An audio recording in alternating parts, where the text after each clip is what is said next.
విశాఖలో దారుణ ఘటన జరిగింది.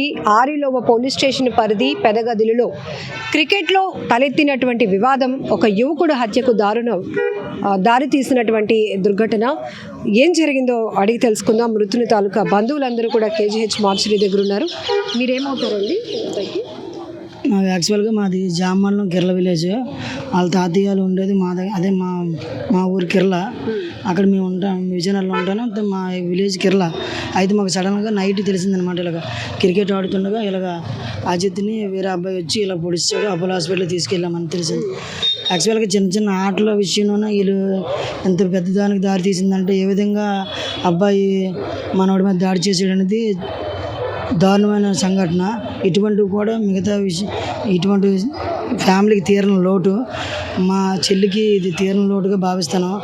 ఉన్న వాళ్ళిద్దరూ రామలక్ష్మణ్ నాటి పిల్లలు ప్రేమగా పెంచుకొని ఎంతో ప్రయోజకులు చేసి వాళ్ళు ఒక మంచి భవిష్యత్తు ఉంటుంది, బంగారు భవిష్యత్తు ఉంటుంది అని ఆశతో వాళ్ళు చదివించి పెద్దవాళ్ళు చేశారు. సడన్గా పిల్లడికి ఇలా జరిగి ఇలాగ తీరం లోకాలకు వెళ్ళిపోయిన తెలిసిన వెంటనే కుటుంబం ఫ్యామిలీ మొత్తం శోక సముద్రంలో మునగడం జరిగింది. ఇటువంటి విషయం ఇంకో ఫ్యామిలీ జరగకుండా ఆ అబ్బాయికి తగిన చర్యలు తీసుకుంటుందని ప్రభుత్వం ఆశిస్తున్నాం. అజిత్ ఏం చదువుతున్నాడు? తన వయసు ఎంతండి? 23 సంవత్సరాలు. అబ్బాయి డిగ్రీ కంప్లీట్ అయింది. నిన్న అసలు ఎగ్జాక్ట్లీ ఏం జరిగింది? అసలు ఎక్కడ వీళ్ళు గొడవ పడ్డారు? క్రికెట్లో గొడవ కారణమా దీనికి? ఇంతకు ముందు కూడా ఇద్దరి మధ్య ఏమైనా గొడవ జరిగిందా? గతంలో జరిగిన విషయాలు అయితే మాకు ఏమీ తెలియదు. ఈ సంఘటన జరిగిన విషయం మాకు తెలుసు అంతే. మా విలేజ్ నుంచి వచ్చాం కదా, సడన్గా ఇలాగ అబ్బాయిని పొడిచేయడం సంగతి తెలిసిన తర్వాత మేము వచ్చాం. ముందుగా ఏం జరిగింది అనేది మాకు తెలియదు. ఆ యువకుడు ఎవరు అసలు? ఆ యువకుడు అక్కడ వీధిలోనే, అక్కడ పెదగదిలోనే ఆ వీధిలో కుర్రోడే. కానీ క్షణిక వేషంలో ప్రాణం తీసే పొజిషన్కి వచ్చాడు. దానివల్ల కుటుంబం అంతా ఇప్పుడు ఎంత బాధపడుతుంది అనేది మీకు అందరికీ తెలుసు. మరి ఇలాంటి ఒక చర్యలు ఏ ఒక్కరు చేయకూడదని మేమైతే కోరుకుంటున్నాం. చనిపోయిన అజిత్ వయసు ఎంత? చంపేసినటువంటి హత్య చేసినటువంటి ఆ యువకుడి వయసు ఎంత ఉండొచ్చు? సేమ్ ఆ ఇద్దరికి అలాగే ఉంటుంది అనుకుంటాను మేమైతే. ఆ కుర్రోడిని అయితే మాకు తెలియదు. మా మేనల్లో అయితే 23 years అండి. అది ఒక చిన్న ఘర్షణ చంపేసుకోవడానికి అంత ప్లాన్డ్గా చాకులు పట్టుకొని నలుగురు ఉన్నారు సొసైటీలో. తర్వాత ఏం జరుగుతుంది, వాళ్ళ పరిస్థితి ఏంటి అని కూడా ఆలోచించకుండా ఇట్లా తెగిస్తున్నారు. చాలా వరకు ఈ వ్యసనాలకు పాల్పడుతున్న ఈ తరహా బ్యాక్గ్రౌండ్ ఉన్న వాళ్ళు మనం చూస్తున్నాం. అదే ఇప్పుడు గవర్నమెంట్ కూడా అదే దాని మీద చర్యలు తీసుకొని మేము కోరుకుంటున్నాం. ఇప్పుడు యూత్ అనేది ఎలా ఉన్నదంటే ఓన్లీ మందే కాదు, ఇంకా డ్రగ్స్ అలాంటివి ఏమైనా ఉపయోగిస్తారా, లేకపోతే ఇంత క్షణికావేశం మనిషి ప్రాణం తీసినంత పొజిషన్లోకి వచ్చేస్తారంటే వాళ్ళు ఏ విధంగా మరి ఇదవుతారు అనేది కొంచెం గవర్నమెంట్ కూడా దృష్టి పెట్టి ఒక క్రికెట్ మ్యాచ్ గురించి ప్రాణం తీసినంత ఇది కాదు కదా. అలాంటి పరిస్థితి యూత్లోనే వచ్చిందంటే కొంచెం గవర్నమెంట్ కూడా కొంచెం ఈ కౌన్సిలింగ్ ప్రతి ఒక్క యూత్కి కూడా ఇవ్వాలని మేము కోరుకుంటామండి. అసలు 20లో వయసు, వాళ్ళ వయసుకి వాళ్ళు చేస్తున్న నేర ప్రవృత్తికి సంబంధమే లేదు. ఏం జరిగింది అసలు ఈ కేసు విషయంలో పూర్తి వివరాలు అయితే నాకేం తెలియదు మేడం. నేను పిల్లలు ఉంటున్న ఏరియాలో ఎటువంటి డ్రగ్స్ కానీ ఎటువంటి ఇన్లీగల్ యాక్టివిటీస్ కానీ ఏం ఉండవు. అవతల కుర్రాడు ఎవడు బయట నుంచి వచ్చినాడు, బయట నుంచి వచ్చి పిల్లలు క్రికెట్ ఆడుకున్నప్పుడు ఏదో సింగిల్ రన్ను డబల్ రన్ను అలాంటి చిన్న డిస్ప్యూట్. అది మరి ఆడు ఎందుకు ప్రిపేర్ అయ్యి వచ్చాడు, ఎవరిని పొడవడానికి వచ్చాడు, ఎవరు పొడిపించుకున్నారు అనేది పూర్తి వివరాలు అయితే మనకు తెలియదు. మరి పోలీసు వారే చెప్పాలి ఎంక్వైరీలో. కానీ పిల్లలు ఇప్పుడు వీళ్ళు ఇట్లా క్రైమ్కి పాల్పడుతుంటే కుటుంబాలు కదా పూర్తిగా నష్టపోతాయి. అవునమ్మా, కుటుంబాలే నష్టపోతున్నాం. ఇప్పుడు మా పిల్లడు పోయాడు, నేనే నష్టపోతాను, వేరే వాళ్ళకి ఉండదు కదా. అలాగని అవతల కుటుంబాలు కూడా ఆలోచించాలి కదా. మన పిల్లల వెనకలు మనం కాపలా కాసుకుంటాం. ఎదుటోడు పిల్లడు తప్పు చేస్తే మన పిల్లల్ని ఏం చేయగలం మనం? ఇప్పుడు సమాజం ఎలాగున్నది అనేది చూసుకోవాలి తప్ప. కానీ మా పర్టికులర్ ఏరియాలో అసలు కర్ర పట్టుకొని దెబ్బలాట అనేది మాకు తెలియదు. I'm 59 years old. ఇంతవరకు మాకు తెలియదు అసలు. పెద్ద గదిలే, ఆరిలో జంక్షన్ టర్నింగ్లోనే పెద్ద గదిలే. అక్కడ మాకు ఇంతవరకు మేము కర్ర పట్టుకొని దెబ్బలాట అనేది నాకు తెలియదు. నేను 15 years old. మరి అలాంటిది ఇప్పుడు ఎవరెవరో ఎక్కడెక్కడి నుంచి వచ్చిన వాళ్ళు, కొత్త వాళ్ళు, పాత వాళ్ళు అని తెలియదు. వాళ్ళు ఎవరో ఏంటో తెలీదు. ఈ అద్దులు కొన్న వాళ్ళు వీళ్ళు అందరూను ఇప్పుడు ఆ గుంటడు ఎక్కడోడో తెలీదు. ఇక్కడికి వచ్చి మరి ఇలా జరిగిందంటే దానికి ఎవరు రెస్పాన్సిబిలిటీ? ఇప్పుడు మీరని మిమ్మల్ని అనలేము, మేమని మమ్మల్ని అనుకోలేము. ఎవరినని చెప్పగలం? ఇప్పుడు మా చుట్టుపక్కల చాలామంది ఉన్నారు పిల్లలతోటి, వాళ్ళందరినీ మేము కాపాడుకోవాల్సిన పరిస్థితి వచ్చింది. అలాగే కాపాడుకుంటున్నాం. వీళ్ళని కూడా, ఈ పిల్లలిద్దరు కూడా వెరీ గుడ్ స్పోర్ట్స్ మ్యాన్లు. అయితే తండ్రి కూడా వాళ్ళ ఫాదర్ కూడా మంచి స్పోర్ట్స్ మ్యాన్.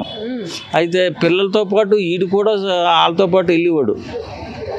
ఎందుకు? పిల్లల్ని రక్షించుకోవడం కోసం. మరి అలాంటి జాగ్రత్త తీసుకున్న తండ్రికి ఇలా జరిగిందంటే మేము డ్యూటీలకు వెళ్ళిపోయి మా పిల్లల్ని ఇంటి దగ్గర ఉండాలి, ఎక్కడికో వెళ్తున్నారంటే గాలి పరిస్థితి ఎలా ఉంటుంది? ఇలాగని ఎవరిని నిందించలేము. ఎవరిని నిందించడానికి లేదు కదా. ఏమని నిందించగలం? మీరు తప్పు చేశారని మిమ్మల్ని అనగలమా? అలాగని మాది తప్పు అని మేము అనుకోగలమా? అలా ఉంది పరిస్థితి. మరి అబ్బాయిని ఇప్పుడు కస్టడీలోకి తీసుకున్నారండి పోలీసులు? కస్టడీలో తీసుకుంటారంటే మరి డోల అప్పలరాజు అనేవాడు, అంటే యాక్చువల్గా మా మాయగారు అబ్బాయి అండి అతను. డోల అప్పలరాజు, ఆయనకి 2 కుమారులు.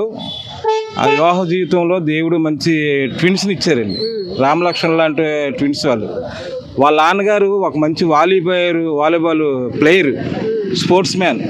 అంటే 2 పిల్లలు కూడా అతను వాలీబాల్ ఆడటానికి ఒక క్రీడా రంగంలో ఈ 2 పిల్లలను కూడా చక్కగా నీట్గా ఒక ప్లేయర్గా డిసిప్లిన్ పెట్టి ఒక స్టేట్ లెవెల్లో వీళ్ళిద్దరిని తయారు చేద్దాం ఒక ఆశయంతో బతుకుతున్నాడు.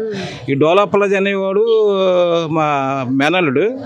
కూలి పని చేసుకొని ఆ పిల్లల్ని పోషించుకొని ఒక ఉన్నతమైన స్థానంలో పిల్లలు ఎలా పెంచాలంటే డెవలప్లను చూసి నేర్చుకోవాలి. పిల్లలు ఆ విధంగా స్పోర్ట్స్లో తయారు చేశారు. ఇప్పుడు మిగతా పిల్లలు ఏంటంటే ఆవతాయికల్లాగా బయట తిరిగడం, రావడం, తల్లిదండ్రులు ఇచ్చిన డబ్బుతో తాగడం, రోడ్డు మీదకి వచ్చేయడం, ఎవరు పడితే వాళ్ళు పొడిచేయడం. అలాంటిది కాకుండా ఈ డెవలప్లర్ తన కుమారులు 2 కూడా ఒక మంచి స్థాయిలో ఒక స్పోర్ట్స్ మ్యాన్గా, volleyball players, cricket players already చాలా దగ్గర కూడా వీళ్ళు టోర్నమెంట్కి వెళ్ళి మంచి విజేతగా తయారు వస్తారు. అలాంటి వాడిని చూసి అసూయపడి మంచోళ్ళు ఈ లోకంలో ఉంచడం, చెడ్డవాళ్ళకి అదే పనిగా తయారయ్యి చేయడం. అసలు డిస్టిక్ లెవెల్లో కూడా ఈ పిల్లలిద్దరు కూడా మంచి ప్లేయర్స్. డెవలపర్ అది ఆశయం అదే. కూలి పనికి వెళ్ళి వాళ్ళ 2 పిల్లలు కూడా మంచి ప్లేయర్గా తయారు చేసిన బాధ్యత ఉన్నది.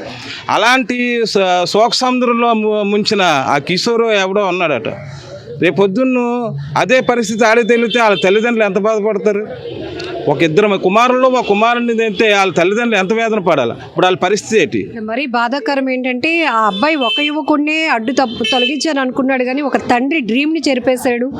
ట్విన్స్ 2 అసలు ఈ అబ్బాయి ఒక ఆశయాన్ని, ఒక ట్విన్స్ అయితే రామలక్ష్మణ్ లాంటి ఉన్న దాన్ని కూడా ఈ కిషోర్ అనేవాడు చెడిపాడు.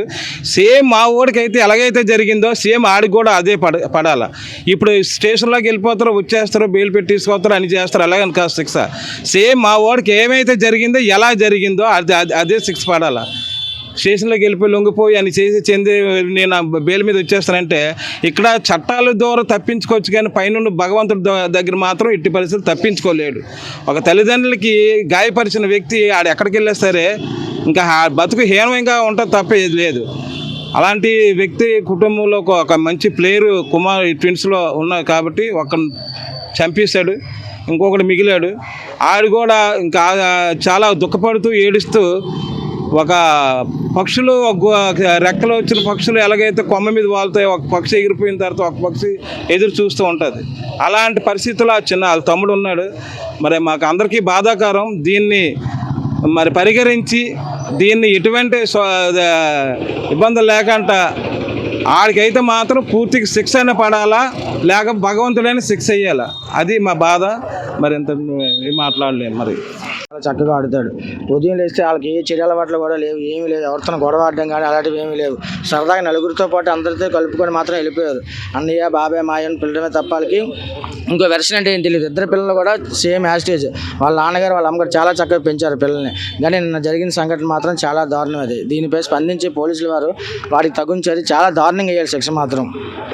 మామూలు మాట్లాడడానికి వచ్చి పొడి చేయడం అనేది అసలు కరెక్ట్ కాదు. అది అసలు ఆడు తెలివితేటలకు ఏం చేశాడంటే వెళ్ళి స్టేషన్లో లొంగిపోయి, నన్ను ఏం చేయరుగా స్టేషన్లో లొంగిపోతాడు. అయిపోతుంది. ఇదైతే మాత్రం ఈ విషయం అయితే మేము ఎవరిని జీర్ణించుకోలేకపోతున్నాం. నిన్న వరకు సాయంత్రం 5 గంటల మాతో పాటు క్రికెట్ ఆడుకుని అందరితో సరదాగా ఉన్న మనిషి రాత్రి 7 గంటకల్లా మనిషిలాగా అయిపోయాడు అంటే ఇప్పుడు వచ్చి మాకు ఎవరు మనుషులాగా అవ్వలేకపోతున్నాం అండి. ఎందుకండి ఇంత ఒక అబ్బాయిని, అది కూడా ఫ్రెండ్ అంట కదా, అంతలాగా ఆడు డ్రగ్స్ అవి కొట్టేసి వచ్చాడండి. ఆడు డ్రగ్స్ అవి కొట్టేసి అవన్నీ మొత్తం పదార్థాలు తీసుకొని రావడం వల్ల ఆడు ఏం చేశాడంటే ఇంకా పని చేశాడు క్షణంగా. ఇద్దరికి అంత ఘర్షణ అయితే ఏం లేదు, అసలు ఘర్షణ అయితే ఏం లేదు. మామూలు క్రికెట్లో సరదా ఆడికి అసలు స్పోర్ట్స్ రాదు అవతలవాడికి, ఆడికి చంపేసిన వాడికి. ఆయన పేరు కిషోర్. చంపినోడు స్పోర్ట్స్ రాదు అసలు. అలా మ్యాచ్లో రావడం, జనాలకు హెచ్చలు చేయడం, అది చేస్తే ఎవరు ఎందుకు అలా చేస్తారు. మధ్యాహ్నం అందరూ మా కుర్రాళ్ళందరూ అడిగారండి, అందరూ ఉన్నారు, అడిగితే సరే అయిపోయింది కదని చెప్పేసి వెళ్ళిపోయాడు. వెళ్ళిపోయిన తర్వాత కరెక్ట్ మళ్ళీ సాయంత్రం ఎగ్జాక్ట్గా 6 o'clock ఫోన్ చేసి రండి కింద రండి చూసుకుందన్నాడట. ఓన్లీ మన కుర్రాడే కదా మాట్లాడదాం అని చెప్పేసి అందరు కిందకు వచ్చిన కల్లా మాట్లాడుతూ తప్పమనిపించాడు. నైఫ్తో చాక్తో పొడిచాడండి.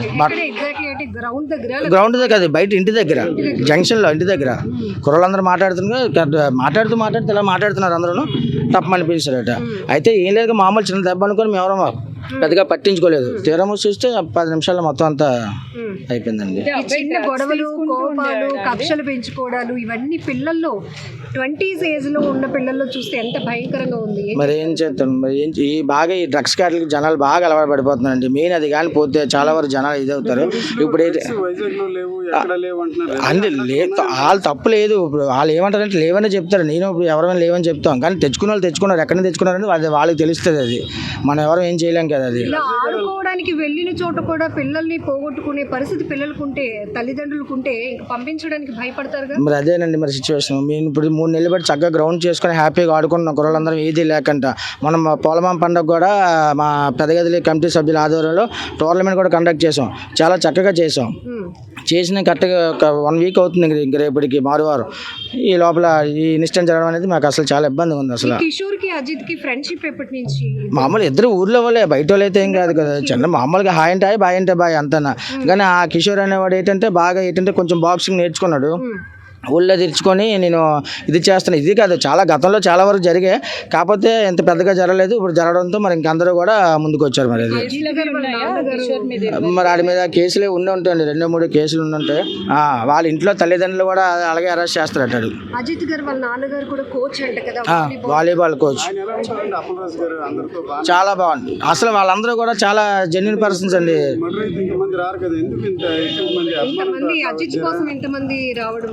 గుంట చెప్తున్న పిల్లడు మాత్రం నిజంగా చాలా అసలు మామూలు కాదండి. చెప్పడానికి కూడా మాకు మాటలు రావట్లేదు.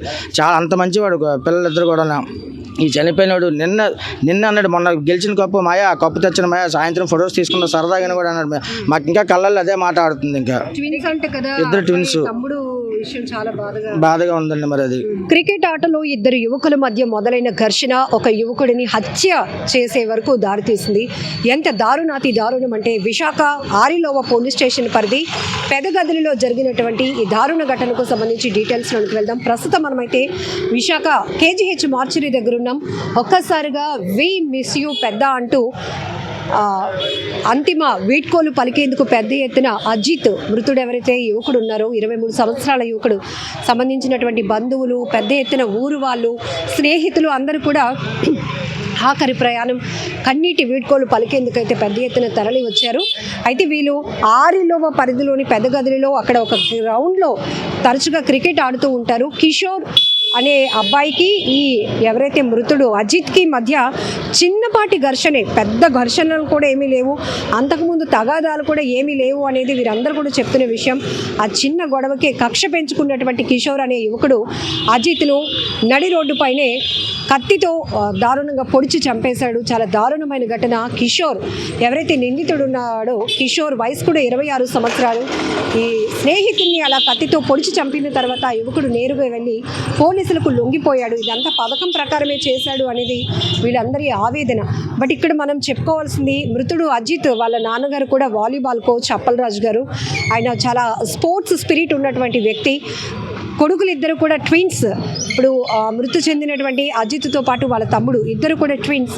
అలాంటిది ఒక కుటుంబంలో ఇంత తీరని ఆవేదన మిగిల్చినటువంటి ఆ యువకుడు గురించి మాట్లాడాలి అంటే, కిషోర్ ఏమైనా డ్రగ్స్కి ఎడిక్ట్ అయ్యి ఉన్నాడా, లేకపోతే ఏదైనా ఆవేశంలో, మత్తులో, క్షణికావేశంలో ఇట్లా ఒక యువకుడు రోజు మాతోనే ఆడుతూ ఉంటాడు అనే ఆలోచన కూడా మర్చిపోయి అత్యంత దారుణంగా ఉద్దేశపూర్వకంగానే కోపాన్ని పెంచుకొని కక్షతో అట్లా హత్య చేయడం అనేది చాలా దారుణం అంటూ బంధువులందరూ మాట్లాడుతూ చెప్తున్నటువంటి పరిస్థితి. ఇక్కడ ట్విన్స్ ఇద్దరిలో కూడా వాళ్ళ తమ్ముడితో మాట్లాడించే ప్రయత్నం చేసినా కూడా అబ్బాయి ఒక మౌనం. ఏంటంటే తన అన్నను కోల్పోయాను అని బాధ ఒకటైతే, ఇద్దరు కూడా ట్విన్స్. ఆ బాండింగ్ ఎలా ఉంటుందో కూడా మనకి తెలుసు. ఒకరికి బాధ వచ్చినా మరొకరికి పెయిన్ కూడా ఉంటుంది. అలాంటి బాండింగ్ మనం కవలల్లో చూస్తాం. అలాంటిది కవలల్లో ఒకరు లేకపోతే మరొక మిగిలి ఉన్నటువంటి అబ్బాయి పరిస్థితి ఎంత దయనీయంగా ఉంటుందో కూడా మనకు అర్థమవుతోంది. అంటే అప్పలరాజు అనే వ్యక్తి చాలా డిసిప్లిన్గా పిల్లలిద్దరిని కూడా స్పోర్ట్స్ వైపే నడిపించాలనే ఉద్దేశంతో వాళ్ళు కూడా వాలీబాల్ ప్లేయర్స్గానే తీర్చిదిద్దారు. ఇప్పుడు చనిపోయిన అజిత్ కూడా స్టేట్ లెవెల్ వాలీబాల్ ప్లేయర్ అంట. మొన్న డిస్ట్రిక్ట్ లెవెల్లో కూడా కప్ కొట్టినప్పుడు అందరికీ చాలా ప్రౌడ్గా, అన్నా నాకు కప్ వచ్చింది, మాయా నాకు కప్ వచ్చింది అని అందరితో చెప్పుకున్నాడు. అలాంటి అబ్బాయికి ఈరోజు ఆఖరి వీడ్కోలు పలకడంలో మేము ఇలా వస్తాము అని ఊహించలేదు అంటూ చాలామంది ఆ మృతిని జీర్ణించుకోలేనటువంటి పరిస్థితి. ఇక్కడ ఒక్కటి మాట్లాడుకోవాలంటే, యువత కొంతమంది ఎంత పెడదోవ పడుతున్నారంటే, ఎంత వ్యసనాలకు అలవాటు పడుతున్నారంటే, ఎంత దారుణాలకి నేర ప్రవృత్తి వైపు వెళ్తున్నారంటే, క్షణికావేశం, చిన్న చిన్న గొడవలు మాట్లాడుకుంటే పోతుంది, మళ్ళీ ఫ్రెండ్షిప్ కంటిన్యూ అవుతుంది, కానీ కక్షలు పెంచుకుంటున్నారు. ఎప్పుడు సమయం దొరుకుతుందా, ఎప్పుడు వాళ్ళని చంపేద్దామా, ఎప్పుడు వాళ్ళపై దాడి చేద్దామనే నేర ప్రవృత్తి కలిగినటువంటి ఆలోచన ధోరణి వల్ల క్షణికావేశంలో కావచ్చు, ఉద్దేశపూర్వకంగా మరొకరిని హత్య చేసి ఒక కుటుంబానికి తీరని లోటు మిగిల్చడమే కాకుండా వాళ్ళ జీవితాన్ని కూడా నాశనం చేసుకుంటున్నటువంటి పరిస్థితి. ఇప్పుడు ఈ నిందితుడు ఎవరైతే కిషోర్ ఉన్నాడో ఆ అబ్బాయికి కూడా మ్యారేజ్ అయిందంట. తన ఏజ్ కూడా 26. అంటే తన ఫ్యూచర్ని కూడా తన చేతులారా పోగొట్టుకున్నట్టే కదా. ఎంత దారుణాతి దారుణం. ఇప్పుడు కొంతమంది తల్లిదండ్రులు కూడా మాట్లాడుతూ, పిల్లలే ఇలా తయారైపోతుంటే 20లో 25 ఏజ్లో ఉన్న వాళ్ళే ఇంత కక్షలు పెంచుకొని హత్యలకు తెగబడుతుంటే, ఇక ఇంట్లో ఉన్న పిల్లల్ని మేము డ్యూటీలకు వెళ్ళి పిల్లలు మీరు ఆడుకోండిరా అని రోడ్డు మీదకి ఎలా పంపించగలము? ఏంటి సెక్యూరిటీ? ఈ పిల్లల్లో ఇంత నేర ప్రవృత్తి ఎందుకు పెరుగుతోంది? వ్యసనాలకు అలవాటు పడుతున్నారంటే ఎక్కువగా ఈ డ్రగ్స్కి, గాంజాకి, మత్తుకి ఎడిక్ట్ అవుతున్నారు. దీనిపైన ప్రభుత్వం కూడా పెద్ద ఎత్తున ఫోకస్ చేయాలి. పోలీసు వ్యవస్థ కూడా స్పష్టమైన నిఘా పెట్టాలి. ఎందుకంటే ఎక్కడికక్కడే గ్రూపులుగా విడిపోయి చాలా చోట్ల పిల్లలు ఆడుకుంటూ ఉంటారు. ఇప్పుడు సమ్మర్ హాలిడేస్ వస్తున్నాయి. ఈ తరహా చిన్న చిన్న గొడవలు కూడా ఎంతోమంది ప్రాణాలు పోవడానికి చాలా కారణమవుతున్నాయి. కాబట్టి దీనిపైన కూడా దృష్టి పెట్టాలి అంటున్నారు. ఏది ఏమైనా క్రికెట్ ఆటలో చెలరేగినటువంటి చిన్నపాటి వివాదం ఒక యువకుడి హత్యకు కారణమైంది అనే విషయం మాత్రం ఎవరు జీర్ణించుకోలేకపోతున్నారు. పేరెంట్స్ మీరు కూడా చాలా జాగ్రత్తగా ఉండాలి. మీ పిల్లలు జాగ్రత్తగా ఉన్నా ఎదుటి వాళ్ళ సావాసం ఎంత ప్రమాదానికి కారణమవుతుంది అనే విషయాన్ని కూడా గ్రహించాల్సినటువంటి పరిస్థితి. Be alert.